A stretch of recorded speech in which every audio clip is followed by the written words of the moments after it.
We are live. Okay. Bismillah. Assalamu alaikum, everybody. If anybody's watching. So this is uh, Zayed Hassanin. If anybody's ever wondering, I'm an architecture student, but I'm just interested in like evolution, religion, philosophy, and all this kind of stuff.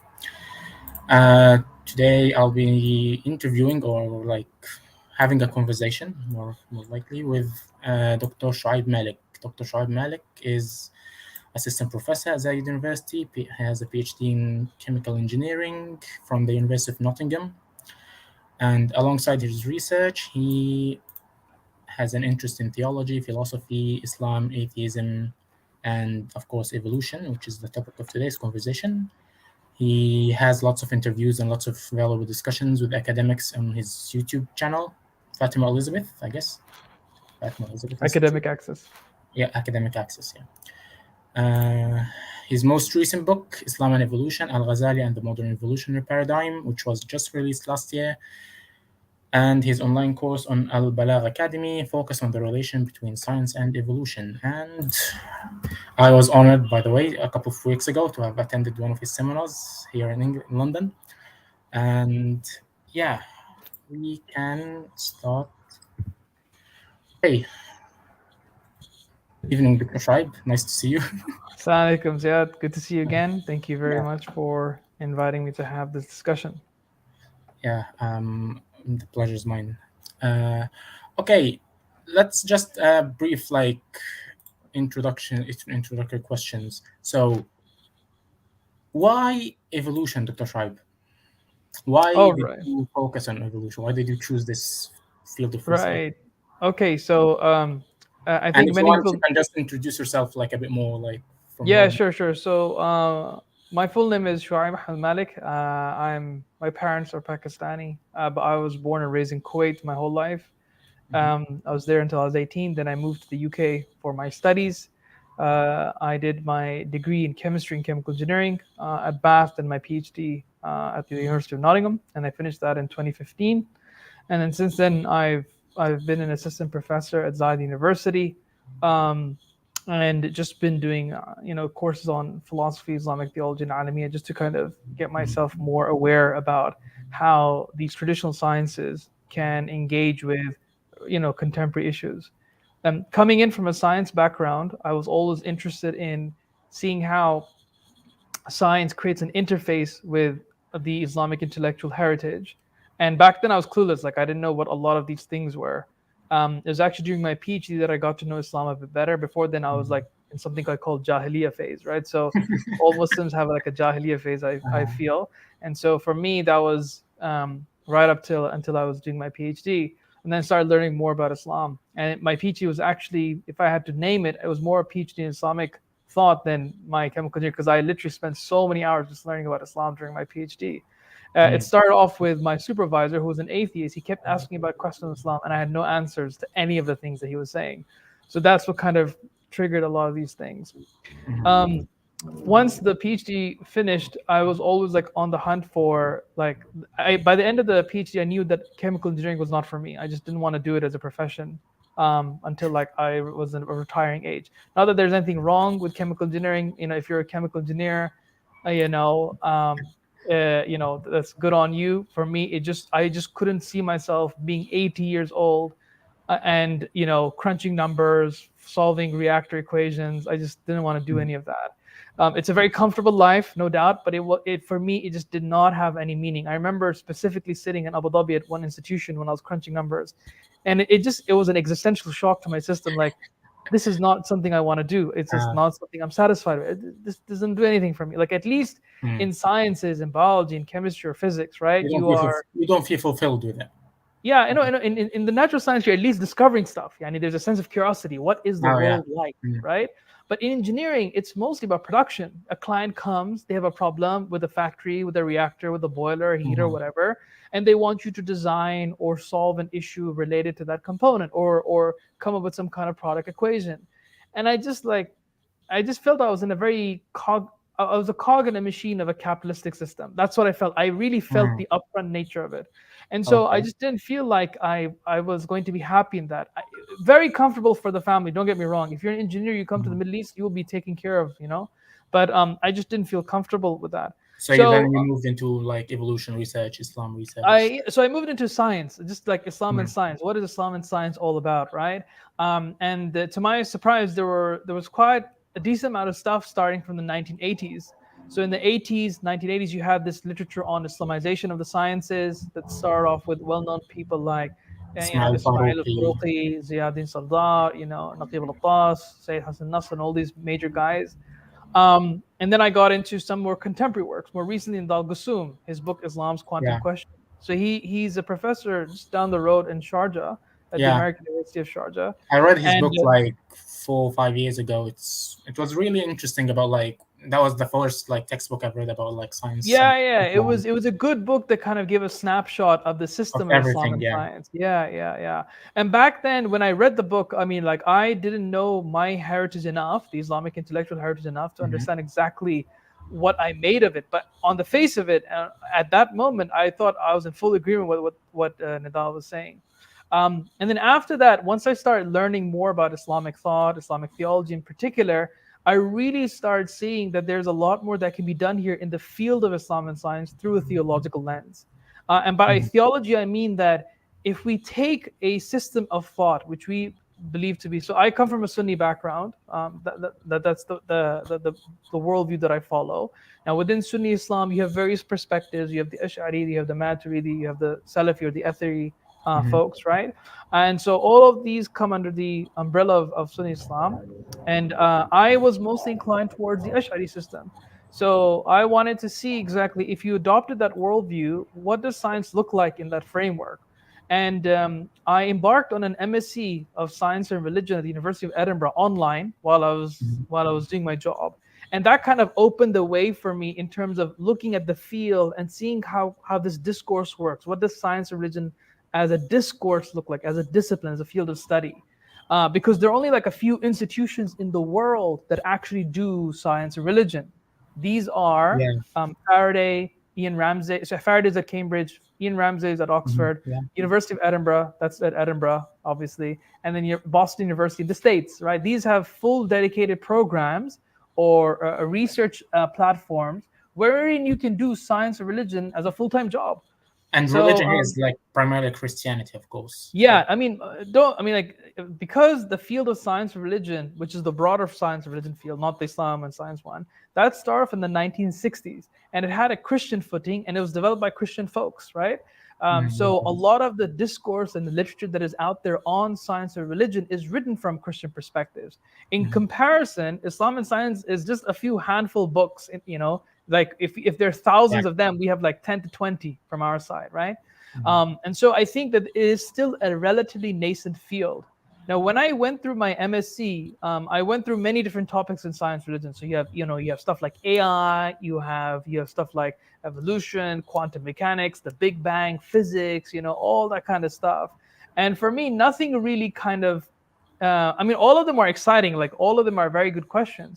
But I felt that in the Muslim world, the biggest problem was the evolution question. And so I decided to kind of spend ample amount of time on this particular area just to see what this conversation is about.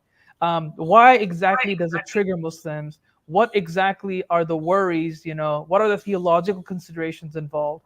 And I went down this track just because I felt that it is a question I wanted to explore, because I wanted to see what kind of conclusions I could reach. But also it gave me an opportunity to exercise in creating a new interface that wasn't really there. You have a theological system that you adopt, and then you see how it looks with the scientific on a one-to-one level consideration, right? And then see what you can accept, what you cannot accept. Just like science has a method and a discourse and some conclusions, theology has a method and a course and conclusions. And what I wanted to do in the course of this project is to formulate a book that I feel anyone could read on and make up their mind, regardless of whether they believe in the theological framework that I occupy in the book or not.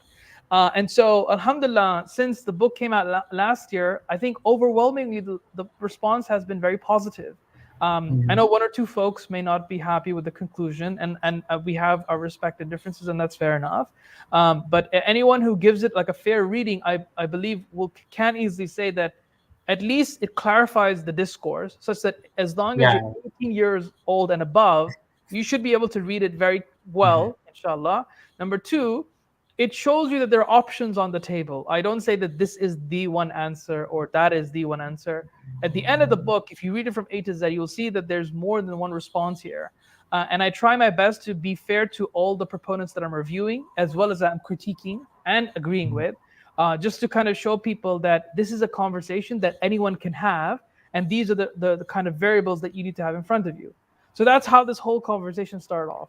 Yeah, I remember like this is the catchphrase that I always like refer to. You always talked about like removing the sensitivities, the oversensitivities Muslims have about the topic. And I guess, yeah, if anybody watching didn't actually read the book yet, it's a really interesting book. It covers almost, I guess, all like the relevant like topics and like overlaps with evolution, Islam. Okay, we've talked about what got you into evolution, but what is evolution? Because in the book you've like mentioned the three concepts. So yeah. So because we want to make this like extreme, like for the clear. layman's I get that. So when in the beginning, when I even myself, like I didn't properly understand evolution until I really put my nose in the books, right?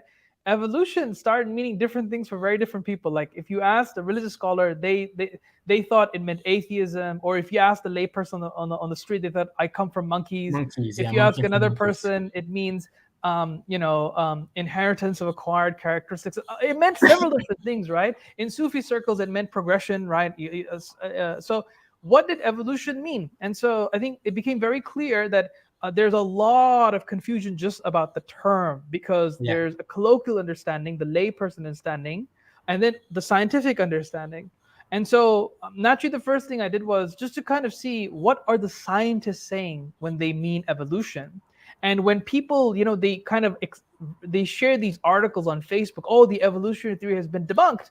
What exactly is being debunked here, right? Because there's a lot of sensationalism with a lot of these social shares. So evolution, the bare bones of it are the following three propositions. And this forms the basic skeletal structure of evolution. You understand this, you can understand the theological discussions that are going to come out of it. The first proposition is a very easy proposition, that is deep time.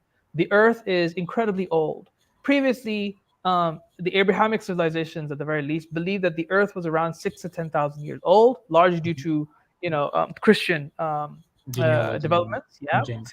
James Ussher in particular, he kind of looked at all the prophets and the archetypes in the Bible, and he drew up a timeline, and he was able to estimate that the earth should be around 6,000 to 10,000 years old ish, there is about, right? So that's that. We now know from modern physics that the earth is actually 4.6 billion years old, and the universe is about 14.6 billion years old. So there is a considerable difference between what we know now and what was held before. Of course, other traditions that are non-Abrahamic had a much older span of time. So if you look at the Indian and the Chinese traditions, they had several eons of time that passed by. So they didn't necessarily have the same heritage as the Abrahamic faiths did. But coming to the point, the first proposition simply means that the earth is really, really, really old. It's 4.6 billion years old. That's it. The second proposition is common ancestry. And this is simply the idea of extending what we understand of families to the entire biological kingdom. So I have a mother and father, Ziyad has a mother and father, they in turn have a mother and father, and you go on and on and on. And then we can see a beautiful family tree network that we can create out of those lineages. Evolution just takes that same principle to another step, and that is that it's not just individuals that are connected in family trees. All species, all biological species that ever have existed, that are existing, are connected in this tree of life network, which means that humans, frogs, chimpanzees, birds, trees, whatever, all of us are connected in this massive tree of life. In this, so if you zoom far out enough, you'll see that my family tree is just one smaller picture. And exactly. So that's what common ancestry means. And so biology says, evolutionary biology says, that humans didn't just pop into existence. They are part and process of this naturalistic progression that we see in the laws of nature. Now, this will immediately raise alarms for Muslims. We'll get to the conversation about how it impacts Islamic thought in a second. We'll come to Let's that part first later look on. at the scientific stuff, right? So the first one is deep time, the earth is really old. The second one is common ancestry, that all biological life is interconnected, right? The third proposition is how. So evolution has occurred. It occurs over a long span of time. How does it work? The neo-Darwinian interpretation is that there are two primary mechanisms involved in the process. The first one is simply known as natural selection. Natural selection, unfortunately, people assume natural selection means naturalism, that nature is all there is, or a naturalistic world. That's not what it means. Naturalism is a philosophy, it's an ideology. Natural selection is the name of a process which we see in nature. So natural selection simply means that if you take a bunch of species, put them into a given environment, and you let the clock go forward several hundreds of thousands of years, you will see changes in those species eventually, or you'll see them die out. Why?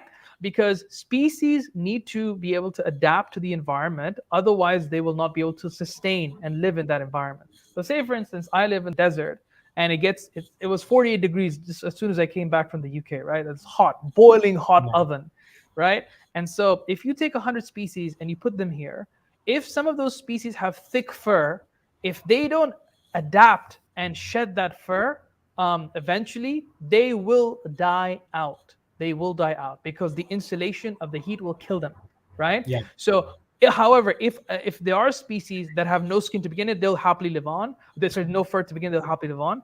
And if there are some species who are eventually shedding their fur somehow, over variations across several spans of time, then they are adapting to the environment. So essentially, the landscape is a filter. Your species either make it to the filter and they live on, or they don't and they die off. And remember, when we're talking about a landscape, we're not just talking about the conditions, we're also talking about food resources. In order to live, you need to have the means to get the food. And in order to get the food, you need to have the right physical appropriation. If you're getting tired every 1 minute because of the heat, if you have thick fur, you're not going to be able to get your food, right? By chasing animals. So natural selection is simply the name of that process, that things are changing and they adapt to their ecosystems, right? So if you somehow change the ecosystem, let's say a volcano erupts and the earth, the ground kind of shatters and it splits this into two islands or something. If you go forward in the clocks, you'll see maybe different species on each island, over several millions of years. So that's what natural selection is. It's just the process of how things evolve and change over time. The second component of neo-Darwinian evolution is this idea of random mutation. Again, people think random mutation means God doesn't know what he's doing or something like that, right? Random mutation simply means that all of us have a genetic blueprint. Every single biological element in the world has a genetic blueprint, the DNA, right? And when parents have intimacy and they pass on the genetic blueprint to their offspring, you get changes sometimes, right? Sometimes they look like the mother, sometimes they look like the father, sometimes they look like neither, sometimes they look similar to a mix of them, a combination of them. All of that comes down to how those genes are kind of mixing together and creating those changes. That is a stochastic process. Within that, mutations occur. So you have mutations, I have mutations, and my kid is going to have mutations. Mutations are occurring all the time in every generation. Mm-hmm. Those mutations lead to the variations that we see. That's what mutations mean. Our genes mutate every once so often from one generation to another. Now, when you come, these two are the primary mechanisms: natural selection and random mutations on the genetic level. When you combine these three, deep time, common ancestry, and natural selection, random mutation, this is evolution. This is what we mean by evolution. What makes it Darwinian or neo-Darwinistic is the third part, the mechanisms involved. Natural selection, random mutation. Currently, there's a debate amongst evolutionary biologists that maybe the mechanisms of neo-Darwinism are not sufficient. Not that they should be removed, or they're not necessarily sufficient. So there's a new group of evolutionary biologists known as the extended evolutionary synthesis, or the third way. I guess, yeah. These guys suggest that there might be other causal mechanisms that perhaps we need to include to explain things that perhaps neo-Darwinism cannot. And this is a healthy debate in evolutionary biology by the scientists, but this debate is not, as it is usually wrongly understood, a debunking of evolution. It does not mean that evolution is gone. Both sides believe that evolution has occurred. What they're disagreeing about is how is evolution occurring? What basically makes it it's only a debate about the third proposition, but no one debates deep time, no one debates common ancestry. I mean, what I tell some of my students is, if you believe that this debate means that evolution is false, it's equivalent to saying because we have 4 madhabs, there's no fiqh or there's no sharia. There are disagreements, right? But their core, they believe in the core system of the sharia, right? Same way, the core is evolution has occurred. They just disagree over how evolution is occurring. That's it. That's evolution. Yeah. So that's evolution. The third question is a bit like related. Like, okay, so we spoke about deep time, we spoke about like natural selection, but is evolution true? So how do we know evolution is true? Right. Okay. So evolution, how is evolution true? So the way we figure out evolution is through multiple lines of induction, right? Scientists did not just like come up. Darwin did not come up one day that I'm looking at species. Voila. He actually did the hardcore study. Like I'm just reading his original work right now from 1859 because I need to do some papers on it. Okay. But evolution occurs because of several lines of incidences that come together to explain the narrative. One, it explains things like homology, similarities across species. 2, the genetic material through which we can get genetic similarity and differentiation. Another example is biogeography. How, if for example, if we had one piece of land that was connected and then it broke down and then we have continents shifting off, we can explain how we can get some animals that share common ancestry genetic history with some of the earlier fossils that we're finding. The fossil record is another one. So there's a lot that scientists use to kind of reach through multiple lines of evidence to prove that evolution has occurred. Now, this cannot be spilled out over like 10, 15 minutes. This is why I recommend people to actually read books or go through courses to understand what the scientists themselves are saying.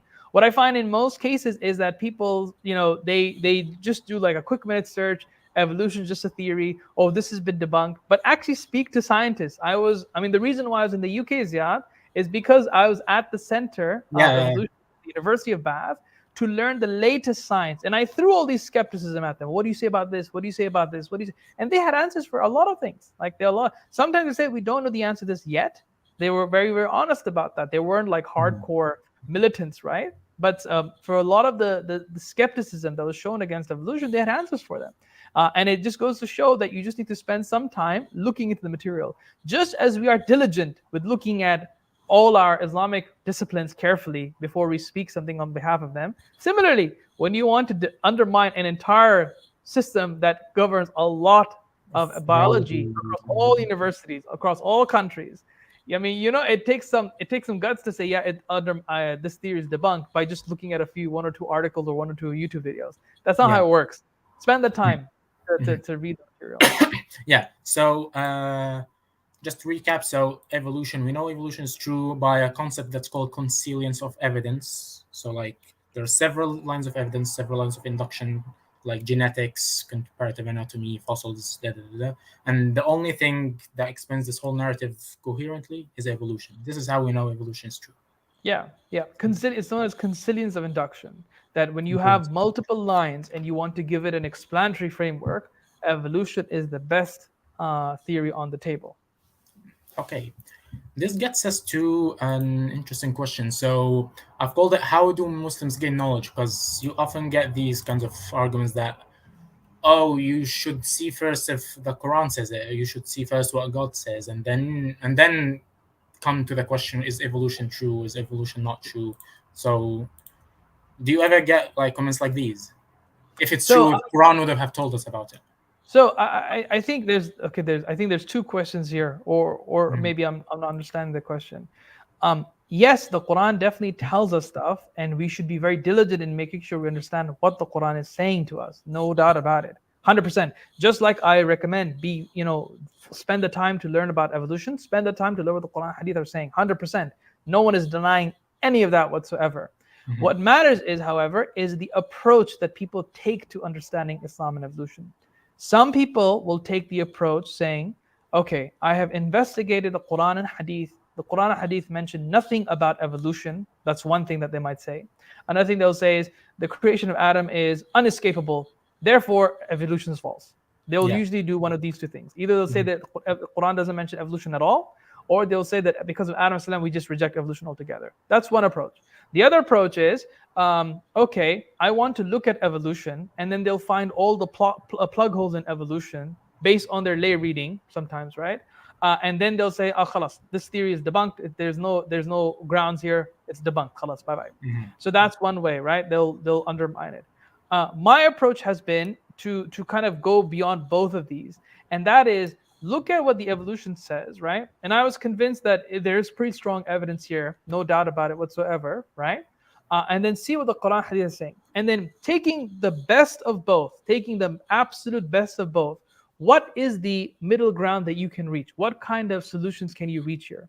That was my approach, to understand the Quran and Hadith, understand exactly what it's saying, making my theological principles crystal clear. I don't hide my principles. I make it crystal clear. These are my metaphysical principles. These are my hermeneutic principles. And these are the conclusions that I am reaching.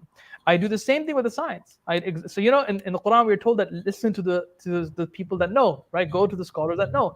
I'm doing the same thing on both sides. Yeah. I go to the scientists who know what they're talking about. I go to the ulama who, of course, know what they're talking about. And then try to reach what makes sense in all of this. So I don't have a problem with doing that. What I believe is what happens sometimes is when people believe that just because the Quran doesn't say something, it doesn't mean that it's actually negating it, right?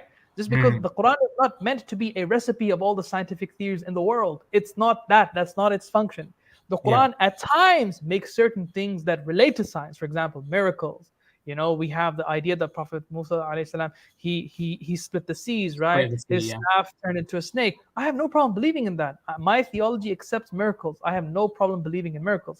No problem whatsoever, right? I believe Adam alayhi salam was created miraculously.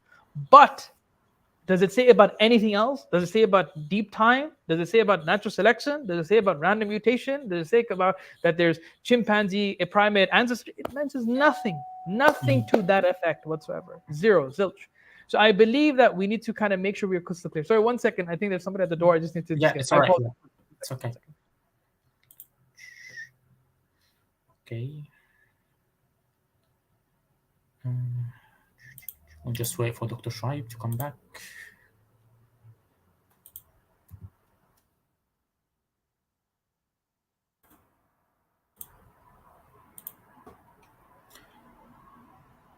If anybody's listening online, is my voice clear? Like, is there any noise in the background? You can just anybody just pop in a comment. Is there any noise in the background? Yeah, sorry about that. Nah, no problem. Yeah. Okay. Okay, where were we? Yeah. Okay. We've discussed that. This is all introductory questions. We're probably gonna be like late. Okay. I had the question about was there an atheistic, materialistic conspiracy behind evolution in the beginning? So, yeah. I guess so we can just cover that quickly. Yeah. Yeah. So like I said, the word evolution does not mean just a scientific theory anymore. It doesn't necessarily mean that, right? The same way Darwin. When you say Charles Darwin, you don't think of just an individual. The individual means a bunch of things. I have seen people say Darwin was an atheist. Darwin was a Jewish. Darwin was a Zionist. He was a Marxist. He was a communist. He was a bunch of stuff, right? So I mean, these connotations is what pollutes the discussion. And unfortunately, it's because of misinformed individuals who have made misinforming statements that make the discussion so difficult to have. When I read the literature for itself, I went through the primary references, went through the details. A lot of this stuff is ridiculous. It's absolutely ridiculous. What happened is that there were some problems, right? So remember, when Charles Darwin first proposed the theory of evolution, he published his book in 1859 in Christian Europe, in Victorian England, right? That's the period that he published in, right? And so immediately the first reception that evolution had was through a Christian lens and through Christian frameworks, right? And the charge of atheism was thrown at the evolution by both some scientists, but also some theologians. Not all theologians, not all scientists. Some scientists were convinced by evolution. Some theologians were convinced by evolution, but some of them weren't. And so that literature started bubbling up, right? And then it became part and part of this American creationist literature as well, that started off in the 1930s, 50s, and now more recently with ID perhaps, right? And so what happened is, for people like Harun Yahya, who is a very famous Turkish individual, he borrowed a lot of their Christian literature to fuse these narratives, right? In his books, he says that Darwin was an atheist, he was a pagan. And you know, in Islam, we should say, فَتَبَيَّنُوا, يعني, check your resources, check your evidences, right? Now, this man has convinced the Muslim world through his writings that Darwin was a pagan or an atheist. Nothing could be further from the truth. Nothing. When you read the history of Darwin, and there are many biographies written by both Christian scholars as well as non-Christian scholars, and it's crystal clear that Darwin never put himself in the atheist camp whatsoever. If you look at his life, he struggled with faith. And the reason why he struggled with faith is because the theology that he occupied at the time could not make sense of the evil in the world. He believed in a world where everything was designed and perfectly by God. This is a very William Paley kind of idea that was developed during his period. And so if everything is perfectly designed, when you now think of evolution and when you think of death and suffering, how do you square that with an omnibenevolent God? So for him, the problem of evil and suffering was a big thing. In addition to that, one of his daughters, Annie, who was closest to him, died when she was 10 years old through a very bad sickness. And he records this in his biography. So in fact, if anything, when I read his material, I feel like he was a very sensitive man, a very smart man, who was just rattling with faith, right? And so for Muslims, problem of evil is not a problem. For Christians, it is, because they believe it's a part of their biblical standard that God created the world with goodness. And a lot of people assume from that there was no evil before Adam's fall, i.e. when Adam ate from the tree. Yeah, and but so evolution makes evil a part of nature. Exactly. Evolution makes part of it. So you have all these animals that have died, all the suffering that has occurred, all this extinction that has occurred. So, you know, how do you square that? And so atheism became an easy way of kind of taking evolution out of a serious conversation by multiple people at many different times. And I think we as Muslims, we shouldn't fall for isms. Yani, we shouldn't fall for labels. Read the theory for what it is, understand it for what it is, and then we should come up with this. Unfortunately, people like Richard Dawkins only aggravate the discourse. Dawkins is the one who says you can be a religious person or an evolutionist, but not both. He's the one who bifurcates that. And as a result of that rhetoric, we've had we've had Muslims who have left Islam. I know now a few people who one of the reasons for leaving Islam was because of evolution. They couldn't square it with the Quran Hadith. So I believe that is farcical. If Allah wanted to, believing in the kind of God that we believe in, if Allah wanted to, He could have created us through evolution, no problem. There's nothing problematic. So there's nothing interesting to say, that you've mentioned that in your book as well. Like even the most hardcore creationists, they do agree that if God wills, then we could have been created by evolution. Exactly. If Allah wanted to do that, khalas. So so that means if Allah wanted to, there is nothing intrinsic about it that is atheistic. Nothing intrinsic about it is atheistic. So we need to remove and divorce this connection. Evolution equals atheism. That mentality has to go. That has to die. That mentality has to die. Okay. The topic of like Muslim views about evolution. What Muslim views are like presented in your book? Like I know there are 4 views that we can go through quickly. So one of the things that I found difficult doing when I came across the literature was this idea that there's a lot of opinions, right, by Muslims out there. How do you list them that is easy to communicate to a wider audience? How do you make sense of this, right? How do you classify this? And engineering, the first thing we do is classify, right? We have to be good systematizers. We have to learn how to understand what makes the discipline tick. And so I found a taxonomy that worked for me. And as I was exposing this taxonomy to students and to colleagues, it made sense to them as well. And the taxonomy works with the simple idea of understanding what you believe is or isn't a product of common ancestry, i.e., what you believe is and isn't a product of evolution. So there are three questions that I ask, right? Do you believe non-humans are a product of evolution? Do you believe humans are a product of evolution? And do you believe Adam is a product of evolution? Right? Those are the three questions that I ask. Okay. This is based on our previous conversation that, like, of the three like propositions of evolution, only common ancestry is contentious. Yeah, that's the main one. Yeah, that's the main one that I ask. That's exactly. Yeah. I focus in on common ancestry, right? Yeah, I'm just And putting so- it up as context. Yes, yeah, perfect. Thank you, Zayed. So when we look at it that way, there are four positions that I have seen Muslims come up with. The first position, they reject all three. That they believe non-humans don't come out of evolution, humans don't come out of evolution, Adam and Eve don't come out of evolution, Yeah. right? This is the creationist camp. They reject all three. They have nothing to do with evolution. Evolution and its whole is false. It's completely false. It's a myth. So that is one interpretation, right? The complete opposite of this is the no exceptions camp, that everything is a product of evolution, including Adam and Eve, right? Mhm. Now, in Sunni Islam, this is my understanding of all Sunni scholars. No one is going to reject that Adam and Eve had. No one is going to reject his miraculous creation. All Yeah. Sunni scholars believe that Adam was born miraculously. His wife was born miraculously through him, right? Somehow. There are two interpretations there, but they were born through it. Yeah. So the no exceptions camp tried to undermine that reading through various ways. Okay, so that's no exceptions. Creationism, evolution in its totality is false. The no exceptions, everything has a mother and father. Everything was through a product of evolution, including Adam and Eve. Between these two positions, we have something called human exceptionism. And human exceptions, I think, where most Muslims are comfortable with, and that's fine. This is where you believe that everything outside of Adam and Eve and all of us human beings was created through the product of evolution. No problem. Jellyfish, monkeys, chimpanzees, whatever, all through the product of evolution. But from Adam alayhi salam and Hawa alayhi salam and onwards, we are excluded from the process of evolution. Totally excluded. And evolution did not connect with us in any shape or form. Okay? Yeah. So that's human exceptionism, hence the name. Humans are the exception, human exceptionism. Yeah. The third position is the position that I think is the newer one, and I think it's slowly getting traction from what I can tell, is Adamic exceptionism. Adamic exceptionism is this idea, you maintain that Adam alayhi salam and Hawa alayhi salam, they were miraculous creations. You maintain that, you don't compromise on that.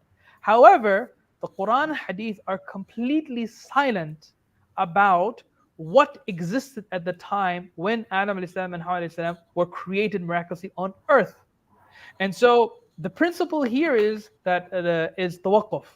If Allah subhanahu wa ta'ala does not say something or does not deny something in scripture, you cannot use any of that, either of those ideas, as a point of creed. So for example, the Quran neither affirms dinosaurs nor does it denies dinosaurs.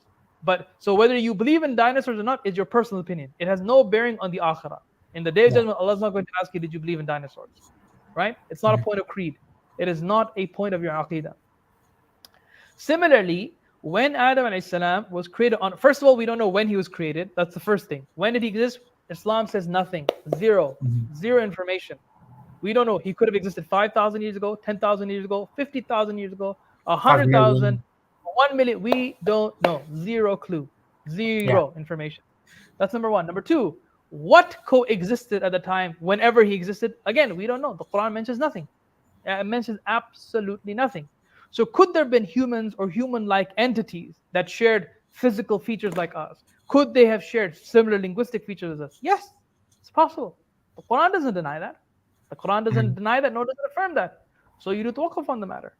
And so, if Adam and Eve had descendants, right? Perhaps Adam and Eve's descendants mingled or intermarried with these other humans or hominins that coexisted at the time. And this explains the genetic, like... Explain, of course. So that possibility is not being negated by the Quran Hadith.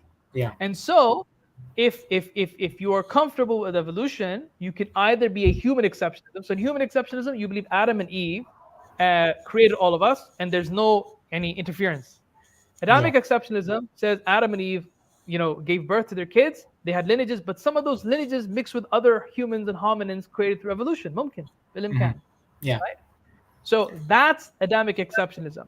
And the closest alignment that you can get is perhaps Adam and Eve's first generation, Cain and Abel. perhaps they themselves, intermarried. We don't know. Since we don't know, it's possible, it's not possible. That's why I call it Adamic exceptionism. That the earliest you can push it, that intermarrying taking place, is after Adam and Eve, Adam's and Eve's kids, right? So that is Adamic exceptionism. So just to kind of pull it out again, creationism, all of evolution is false. Human exceptionism, all of evolution, all of this is true except for human beings, and Adam and Eve were the first human beings. Adamic exceptionism, Adam and Eve are miraculous creations, no doubt about it. All of us human beings we have a nasab all the way leading to Adam and Eve, no doubt about it. But could there have been other hominins that intermarried or interbred with Adam's descendants? Yes or no, both are possible. That is Adamic exceptionism. No exceptions, everything is a product of evolution, including Adam and Eve must have had a mother and father. These are the four positions that are out there. Yeah, I guess on the Adamic exceptionalism, the best, if anybody wants to read about the Adamic exceptionalism, I guess Professor David Solomon Jalaj's so this is my colleague's proposal. David Solomon Jalajal, he is a theologian, so he studied in seminary both in South Africa and Cape Town and Saudi Arabia, and so he's in my opinion one of the best theologians out there. And he is the one who kind of developed this idea. Full credit goes to him. And so he's the one who made it clear that when we have ilm al-ghayb, so ilm al-ghayb is the unseen, the things that we do not have information to. If Allah wants to make ilm al-ghayb apparent to us, He will reveal it to us through sam'iyyat, yani nas, scripture. Okay? Yeah. Quran, hadith, whatever have you. If Allah did not reveal it, it's an open matter. You don't make it into a theological issue. If it's revealed in scripture, it becomes a creedal matter. Basically, stance. No stance. Theological agnosticism. It's theologically agnostic, or rather atheological. It is not a theological consideration. It's the same thing as saying, what is the Islamic stance on the periodic table? Islam has nothing to say about the periodic table. What does Islam say about the bathroom fittings or plumbing? There is no Islamic stance on plumbing, right? Same way here. If there's nothing that is mentioned, Quran, Hadith, do not make it into an Islamic issue. That's it. Yeah, that's it. And if anybody is interested in reading a bit more about this, I guess Dr. Ahmed Khair al-Umari's book in Arabic, La Shay'a Bis-Sudfa, has a similar stance, just for future reference. I recommend it. Very nice guy. I've talked with him about his book actually, and he had lots of Arab biologists helping him with it. So mashallah. It's a really nicely written argument. Okay. Still in the Muslim responses to evolution, you've had a chapter in the book called Old Text, New Masks. Yeah. And it's about people saying Ibn Khaldun talked about evolution, Al-Jahad talked about evolution. So are they right, or is it just misleading? Let's make one thing clear. If people in our tradition in the Torah talked about there being evolution as we understand it today, the first thing you will see is this discussion carry over to the tafsir literature, the exegesis. We don't see any discussion of this in the literature whatsoever. No one talked about there being other human beings possibly, right, or whatever have you. That didn't exist. If it existed, people would have surely mentioned it, when looking at Surah Al-A'raf or Surah Al-Baqarah or whatever have you, right? Even in form of rebuttal. If I'm a mufassir, for example, I would rebut people who'd say this. Exactly. We don't see this anywhere, right? So that automatically raises alarms for people who say that Al-Jahid or Ikhwan al-Safa or Ibn Khaldun were talking about evolution as we understand it today. That should immediately raise alarms. When you go to the literature, unfortunately, that's not what these authors are talking about. They are talking about a metaphysical system that existed at the time and was popular at the time, but across all Abrahamic traditions, Jews, Christians, and Muslims. And this system was known as the great chain of being, the Scala Natura, right? That's the name. It was an Aristotelian and Neoplatonic framework where everything was existing in these fixed slots of perfection. Now, the most perfect being is God, right?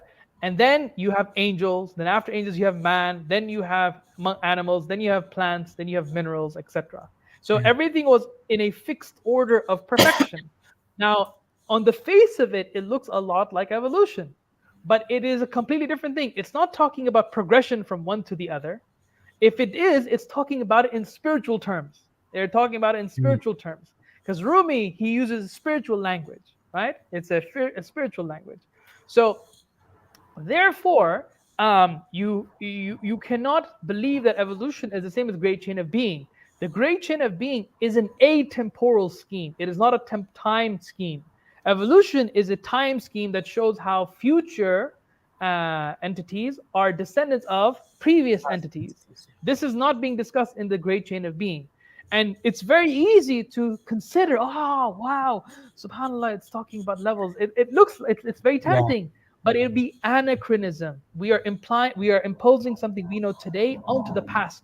They didn't have the conception that we have of common ancestors today on the past. Did they believe in stuff like microevolution, where if you put one animal to another, that things would change? Yeah, of course. I mean, people change, right? If you take obviously. one person to a hot country, they get darker skins, right? If you take them to a colder country, they get whiter skins. That was observable. Those things are observable. But no one believed in ancestry as we do today, common ancestry. So that's the reason why it would be a huge mistake to believe that the previous scholars were talking about evolution. And unfortunately, contemporary scholars who do that rely on like truncated paragraphs. They'll take a part of a paragraph, unintentionally or intentionally, I don't know, I cannot speak to that. But it's truncated reading of the paragraph. When you read the wider text, in the chapter, it becomes clear what they're talking about. Yeah. It's worth mentioning as well, like Dr. Shoaib mentioned in his chapter, Ibn Khaldun, when he talks about like this levels and like monkey changing into human, he's actually talking about it in the chapter about revelation, about prophecy. Yeah, about prophethood. How do men become prophets? Yeah. And right after man, he says, so he will say that, look at these amazing minerals, and then there are plants, and there are animals, and there are monkeys, and then human beings, and the sentence stops. Like, oh, subhanallah. Right, that's what the people say. But then the sentence ends with, "This is as far as our observation goes." Another subhanallah. Oh my God, wow! But then after that, it's talking about angels and the soul.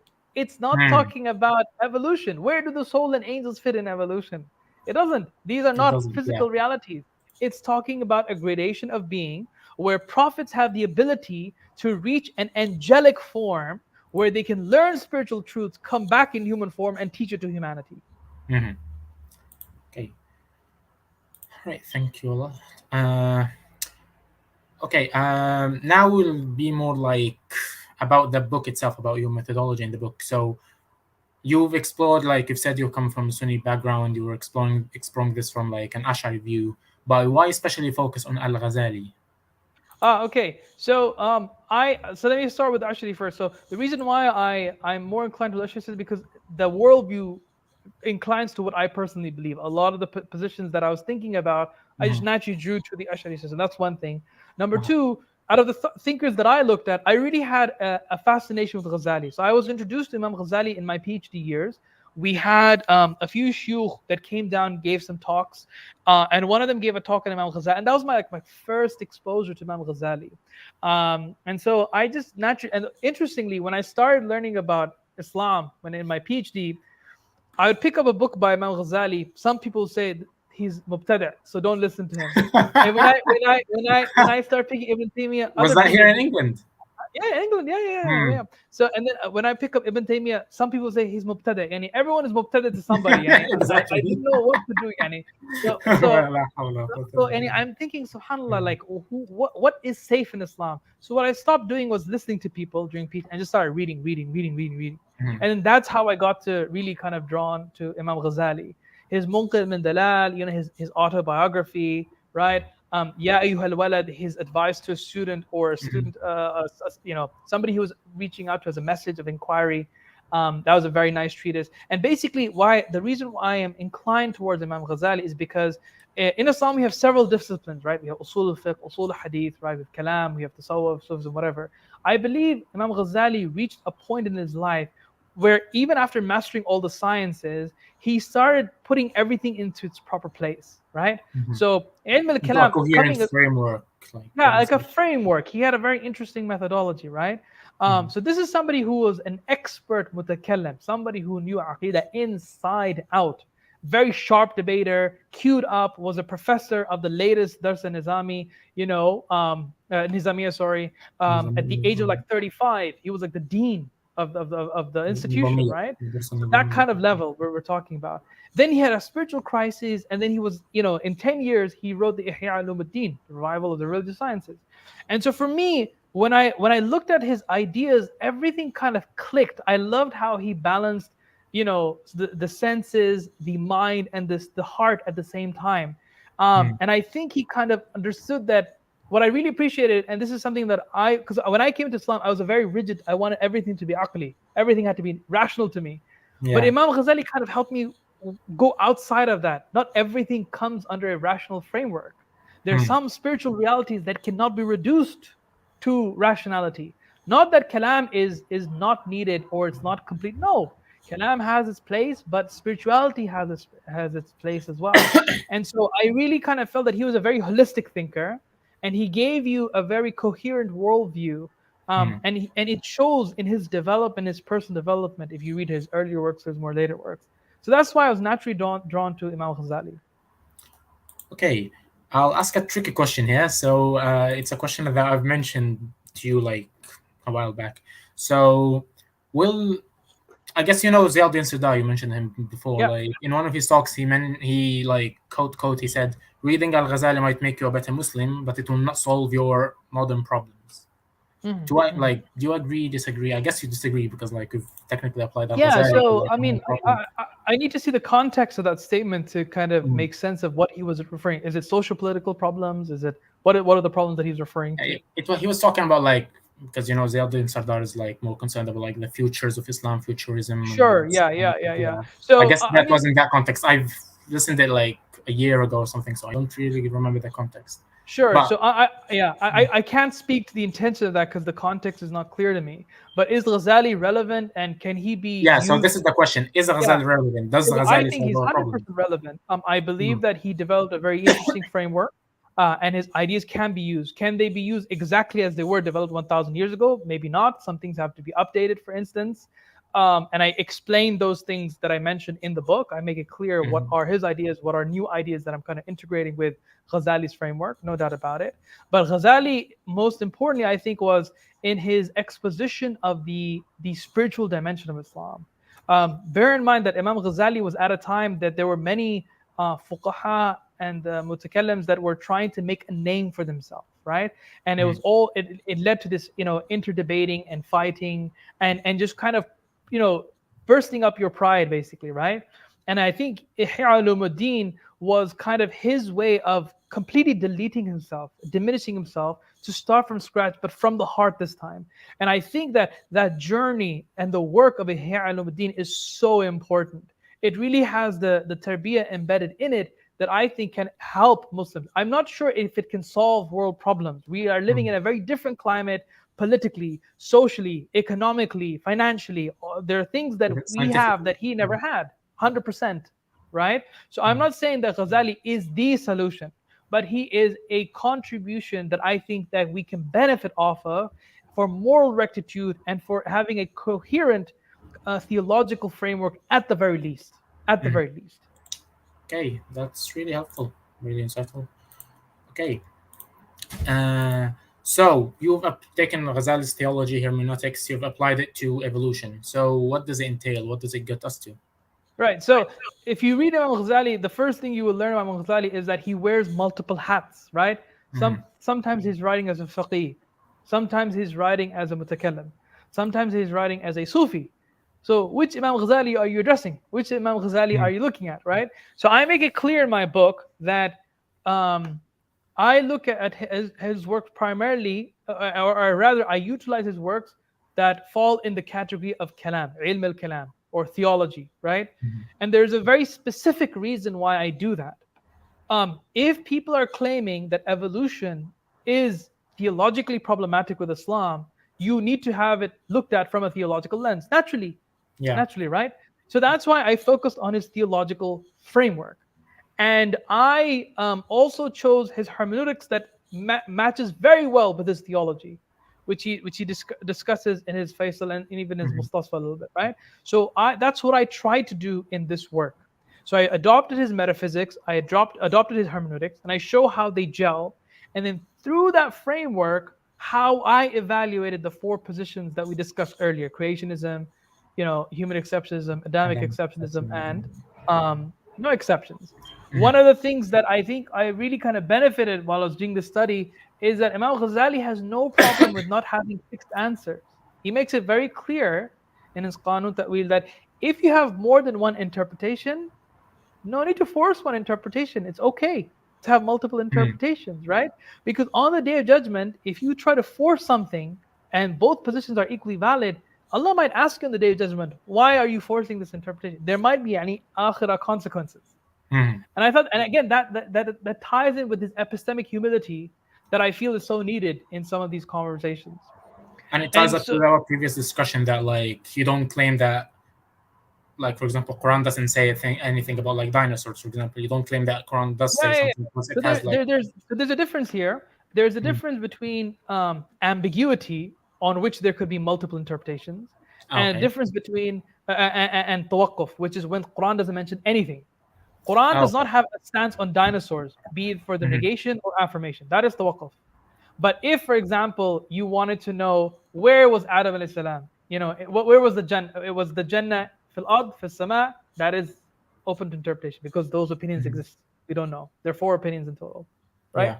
So we don't know, right? So that's the reason why I think that's important to highlight that. Now, what did I conclude given my understanding of Imam Ghazali? So I divide the question into 2 parts. What is metaphysically possible and what is hermeneutically compatible, right? So by metaphysical possibility, and can Allah do it? Can Allah create us through creationism, human exceptionism, Adamic exceptionism, and no exceptionism? And the answer to all 4 is yes. He could do any one of those 4. So, and the reason why I point that out is for 2 reasons. Number 1, I show that to make it clear to Muslims that there is nothing atheistic about evolution. If Allah wanted, He could create us through evolution. Khalas. There's no debate about that. Metaphysically speaking. Metaphysically speaking. That is it. If it was in the irad of Allah to create us this way, khalas, He could create through any of those 4 positions. That's the first thing. The other reason why I go to the metaphysics is because there are other metaphysics which are not as flexible as the Ash'ari theology. For example, Sayyid Hassan Nasr, he adopts a metaphysical framework where species cannot evolve because his metaphysics doesn't allow it. So the fact that something can transform into something else is not possible in his framework. So that's the reason why I show that in the Ash'ari framework, it is, at least in comparison to other systems, it's very flexible. It allows those possibilities. Okay. So that's metaphysics. Hermeneutics, this is now looking at the Quran Hadith, what is and isn't workable, what is compatible with the Quran Hadith, right? And out of these 4 positions, the only one that I reject is the last one, which is the no exceptions. Because I believe in miracles, and I believe that the Quran Hadith make it clear that Adam alayhi salam and Hawa alayhi salam were created miraculously. And I don't have a problem with believing in miracles. That's not a problem for me. My theology allows it, and I if Allah says He did it that way, Allah did it that way. I'm not going to challenge that, right? So if somebody asks me what is my hermeneutic position, I believe creationism is valid, I believe human exceptionism is valid, and I believe Adamic exceptionism is valid. All those 3 are valid. All 3 are valid. From a Quranic perspective. So the scripture I believe all of them work all with the 3 Quran. positions. I believe all 3 work with the Quran. All 3 of them work with the Quran, right? Now, somebody will say, well, what is your position? I'm like, that is my position. Either of those 3. If you want to be an evolutionist, occupy human or Adamic exceptionism. If you don't want to accept evolution, be a creationist. That's it. Khalas. Okay. I was really interested, by the way, when I attended the course last year, that all, like, because you invited, like, I guess it was Raymond Harvey and who was the other David, and then Carl Sharif Al-Tubgi. Yeah. When they spoke about, like, the Athari school and the Maturidi school, and it was interesting that all 3 schools can actually, like, they have something to add in the Islamic science discourse. Like, they can propose a new framework like modern framework. This is the reason why I believe that you should be very clear about your principles, right? Your usul is very important. If you come from an ethnic perspective, then khalas, show the principles and see how you evaluate it, and make that crystal clear. That's why I made my principles. I don't hide. I never hide my usul. And I find that some people who write about Islam, they hide, or they make their principles very vague, such that anything can be accepted or rejected. And then that goes to show, well, what is your theological framework? It's unclear. Okay. Yeah, that's helpful. Okay. We just have, we're almost on an hour now. We're exactly at an hour. So I just want like a few questions relating to some details in the book. I'm attention. Just like, we don't want to spend more than 15 minutes, like max. I know you might be busy afterwards. No, it's okay. Yeah. Okay. So intelligent design, you've specifically mentioned intelligent design, that you don't like it, and in the book you say that it actually can undermine God in the Islamic worldview. How is that? So intelligent design, like if you can just explain what's ID like. Sure. So intelligent design is an American group which has several people under it, right? You have people like Michael Behe, Stephen Myers, William Dembski, just to name a few. And their overall narrative is very simple, okay? They want to react against evolution because of evolution's focus on natural selection and random mutation. They argue that there are some things in the biological world that are too complex for natural selection and random mutation to generate. For example, your eye, the bacterial flagellum, the initial cell in the origins of life. So what they believe is that it's so complicated that the processes of evolution cannot describe it. Therefore, a designer created this. A designer created this, okay? Now, because they want to present this argument as a scientific argument, they say the designer is unknown. Could be aliens, could be angels, could be God, whatever. We don't know. That's what they say. Just to recap, intelligent design can mean that an alien, an angel, a devil, anything could have designed like biology.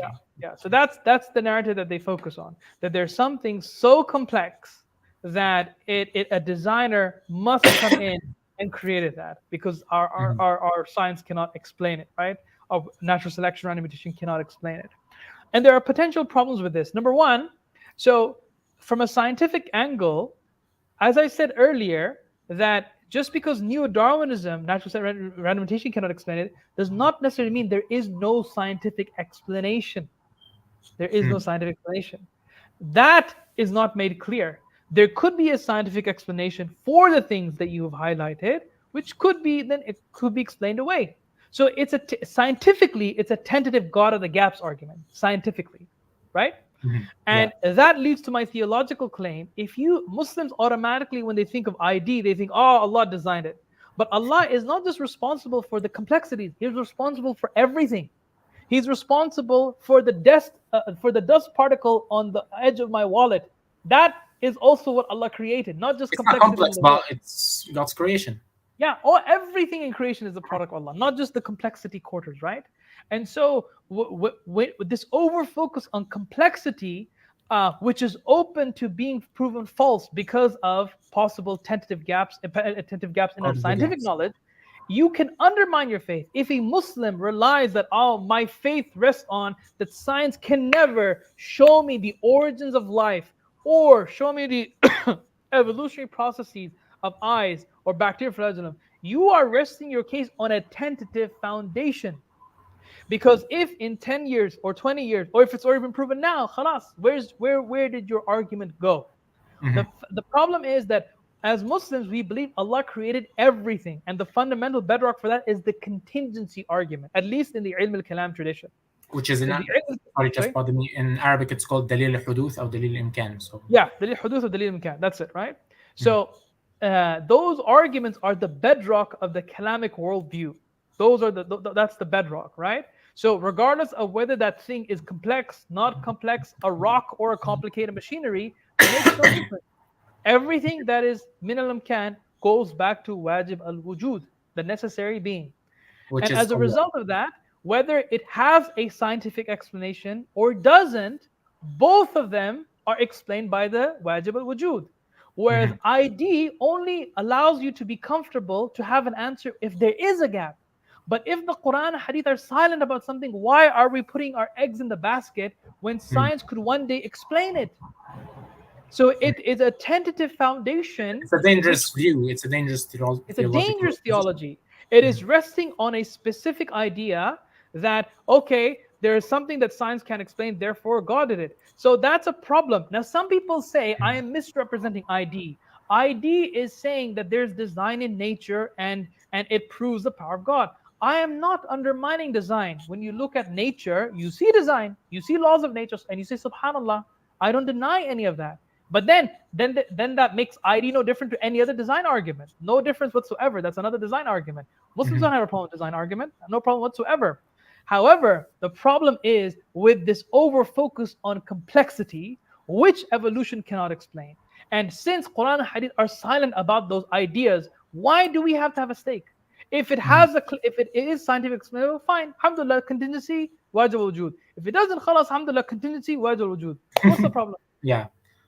Okay. Right. You've mentioned as well that in the Ash'ari view, perhaps I got that like misunderstood. I'm not sure, because you mentioned in the Ash'ari view, design is not actually necessary in life. Does that tie to the same argument that? So it's what all, I mean like, by contingent? that is, in the Ash'ari system, metaphysically speaking, God could have created a world with just one stone. That's it. No design, just one That's stone. not complex. That's nothing complex. A simple, or just one circle, or a squiggly line. That's it. The universe is just a squiggly line. No complexity, nothing whatsoever. Right? That's what I meant by that. That it is not just because Allah created something, it doesn't necessarily have to exhibit design, exhibit complexity. Allah could, and He has exhibited complexity in His creation here. We can see that. But there's nothing intrinsically necessary depending on the will of God. If Allah wanted to, He could have created a very messy world, a world where there's complete chaos if He wanted to. That is in the power of God to do. My point is that both the very complicated world and the very uncomplicated world, the very simple world, the very chaotic world, all are contingent entities. And so therefore, whether we see design or not is not the key question. It is whether that thing is contingent or not that goes back to wajib al-wujud. Okay. That really lit up the misunderstanding I had, because I've had an argument with a friend about this, and he said this is not exactly what Ash'aris believe, that design is not necessary. So no. Design. Thanks for Al-Ghazali clarifying. says that there's design in nature. Even he says there's design in nature, but design is not being undermined. It's being undermined in the sense that it is necessary for God to create that way. Yeah. But obviously, Ash'aris or general Muslims now, they don't believe there isn't something necessary for God to do. Yeah. There's nothing necessary for God to do. Yeah. I've got if you can just in the last probably last question, explain what chance. So randomness, we've talked about chance. Is evolution based on chance? So another problem that Muslims have is this issue of chance, that evolution has random mutations, there's randomness in it. How can we believe that Allah is doing it this way? It doesn't make sense, It argues against His qudra, His hikmah, a bunch of things, right? Now the problem here is we have to be very careful. When scientists are using the word chance, they mean undetermined outcome. We don't know what the outcome is. If I have a coin, I toss the coin. Now I know logically that it can either be heads or tails. There's no doubt about it. Heads or tails, right? But when I flip it, I don't know for sure which side it will land on. I cannot be for sure. The same way, when mutations occur, we cannot predict how frequently, which ones will occur, and how it will look like. We can't predict that. We don't have all the information available to us. Now, just because chance is in the process of life, or chance is in a coin toss, does that mean Allah doesn't know what He's doing? Of course He knows what He's doing. We just cannot know it. To say that randomness undermines chance, it means that to toss a coin is shirk. This is what you're saying. Yeah. This is what it means. I've used a similar example once when I was talking with a friend that if because he was married, I asked him you never know what genes is your son or daughter gonna have Yeah. For example, exactly. you don't know which set of chromosomes he's going to have. That's Exactly. randomness. That's what randomness means. Probabilistic. Yeah, we just don't know. If we had all the information, we could know possibly, right? But we don't. Just like a simple thing as a coin toss, we cannot predict which side it's going to be on. Wallahu a'lam, I don't know. Yeah. Okay. Thanks a lot, Dr. Shoaib. I guess that's the end of our questions. I just wanted to ask, you've mentioned you've been in the Bath Institute for Evolutionary Science. I guess that was the name of it.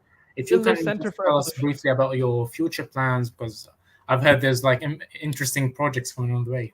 Yeah, so alhamdulillah, I'm working on a textbook on Islam and evolution that will be made open access, again, free to download, so that people can start discussing these things at the university level as well as at Muslim seminaries.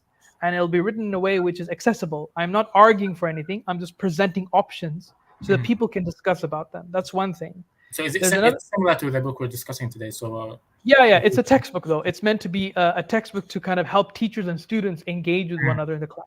So students, so it's like aimed at like a younger population. Yeah. So between 18 to 35 is the age range for that, right? Okay. The other thing that I'm working on is I'm currently the editor of a volume called Islam and Science. So 8 classical frameworks in Islam and Science. So in Islam, we have multiple lineages, intellectual lineages, right? We have the Ash'ara, we have the Maturidis, we have the Atharis, we have the Hellenic philosophers, we have the Sufis. So what I did was I found the experts on these different frameworks from different parts of the world, and each one of them is writing a chapter on what does Islam and science look like for each of them. So in this book, you will have 8 different perspectives, one from the Ash'ari stance, one from the Mu'tazili stance, one from the Maturidi stance, the philosopher stance, one from the Sufi stance, etc., etc. You understand? So, is it about evolution specifically, or like? No. Just generally, how does Islam? What is the metaphysics, epistemology, science, and hermeneutics and scripture, right? All of that. So all of that. So anyone who wants to engage in Islam and science, if you fall into one of these camps, you have now a resource that you can use. How you look at quantum mechanics evolution, you have to make those connections. We just provide you with the framework. Yeah. So that's that. That's really helpful. The third book that I'm working on is on Hussein al-Jisr. So we are translating Hussein al-Jisr's work on evolution into English. Yeah, Risal al-Hamdiyya. Yeah. So we're translating that and providing a critical commentary. So that will be coming out soon, inshallah. We have another book, but I cannot disclose that yet because we are still signing the contract. But there will be another new announcement that I'll be making, inshallah. Okay, mashallah. Dr. Shoaib, mashallah, is a busy man with lots of projects, mashallah. Okay. Really pleased to have you today, Dr. Shoaib, mashallah. And I'm really honored again. Thank you, Zayed, for inviting me. I appreciate it. Yeah. Just saying, if anybody hasn't read the book, I advise you to read the book. It's an eye-opener. It lets many things like fall into perspective, fall into place with their like controversy and like about evolution and the discussion about evolution. If anything else you want to add, Dr. Shoaib, before we end? No, my message just is, if you're encountering me or my work for the first time, I say just give the book a chance, see what you make of it. My email address is everywhere, so feel free to reach out to me. I'm more than happy to have a chat, inshallah. Yeah, sure. Okay, thanks a lot, Dr. Shoaib, and really nice to see you. Probably see you soon, inshallah, in London. Inshallah. Barakallahu. Assalamu alaikum. Wa alaikum assalam wa rahmatullah.